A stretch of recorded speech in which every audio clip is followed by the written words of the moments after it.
तेजस्वी यादव 19 तारीख को लोक भवन मार्च कर रहे हैं। ये पॉलिटिकल सवाल हम बाद में ले लेंगे आपसे। मोदी जी और अमित शाह की बात की तो हुई तो पॉलिटिकल देखिए, सब अपने अपने हिसाब से देश के लिए, बिहार के लिए चिंतित हैं। स्टूडेंटों के मुद्दों को लेकर के आगे आ रही है। नमस्कार, खबर पॉइंट देख रहे हैं आप। मेरा नाम है निकेत पाठक। स्वतंत्रता दिवस है। कांग्रेस के प्रदेश कार्यालय में जो प्रदेश अध्यक्ष है राजेश राम, झंडा तो उन्होंने फहरा दिया, लेकिन जब सवाल पूछा गया तेजस्वी यादव को लेकर के तो चुप्पी साध गए। सवाल क्या था? सवाल था कि क्या तेजस्वी यादव जो राजभवन मार्च कर रहे हैं 19 तारीख को, उसमें कांग्रेस भी शामिल होगी, राजेश राम उसमें शामिल होंगे? क्योंकि दिल्ली में जाकर के तो तेजस्वी यही कहे कि हम सारे लोगों को बुलाए हैं। लेकिन जब ये सवाल राजेश राम से पूछा गया तो सीधे तौर से वो सवाल से बचते हुए नजर आए, कहते हुए नजर आया कि इसका जवाब अगले दिन हम दे देंगे। मतलब सीधा सा संदेश है कि 19 तारीख वाले राजभवन मार्च को लेकर के कांग्रेस अभी तय नहीं कर पाई है कि करना क्या है। मतलब आरजेडी और कांग्रेस के रिश्ते में अभी भी खटास है, स्वतंत्रता दिवस के दिन भी। आप सुनिए, खुद ही सुन लीजिए किस तरह से राजेश राम क्या कुछ कह रहे हैं। सबसे पहले तो आप लोग को बहुत बहुत बधाई इस स्वतंत्रता दिवस के शुभ अवसर पर।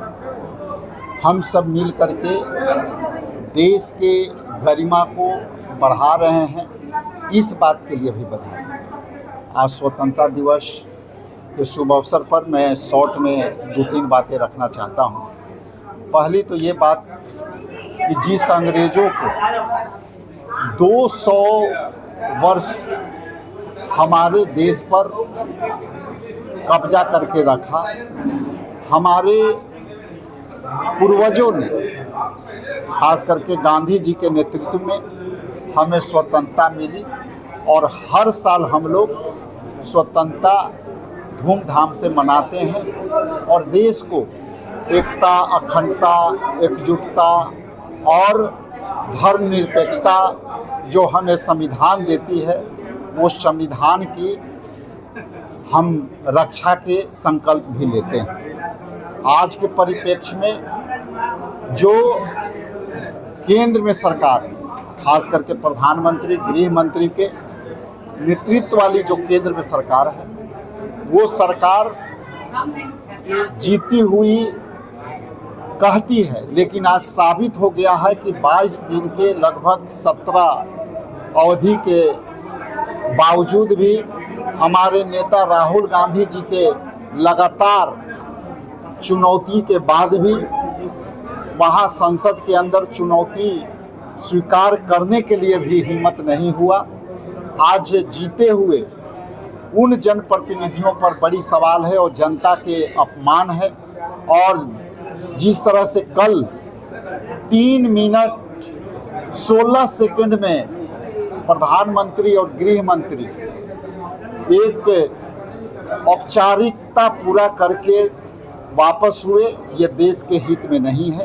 स्वतंत्रता दिवस के शुभ अवसर पर हमें संकल्पित होकर के देश के एकजुटता की लड़ाई लड़नी चाहिए। निरंकुश सरकार के विपरीत धारा में पॉलिटिकल पार्टियों को एकजुटता हो करके इस बातों को लड़ना चाहिए कि हमारी संविधान सबसे सर्वोपरि है, हम संविधान की रक्षा सभी लोग मिलकर करेंगे।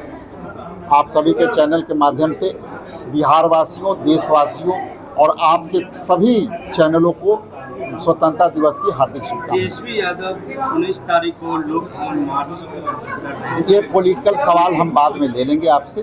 आज एंजॉय कीजिए। हाँ, आपने अभी मोदी जी और अमित शाह की बात की तो हुई तो पॉलिटिकल देखिए, सब अपने अपने हिसाब से देश के लिए, बिहार के लिए चिंतित हैं। हर पार्टियां स्टूडेंटों के मुद्दों को लेकर के आगे आ रही है, ये देश के लिए अच्छी बात है। कांग्रेस जाएगी ना साथ में? ठीक है, अगला। नमस्ते सर। तो सुना आपने किस तरह से राजेश राम ने तमाम चीजें कही, स्वतंत्रता दिवस को लेकर के चीजें कही, नरेंद्र मोदी से लेकर के राहुल गांधी तक का जिक्र किया।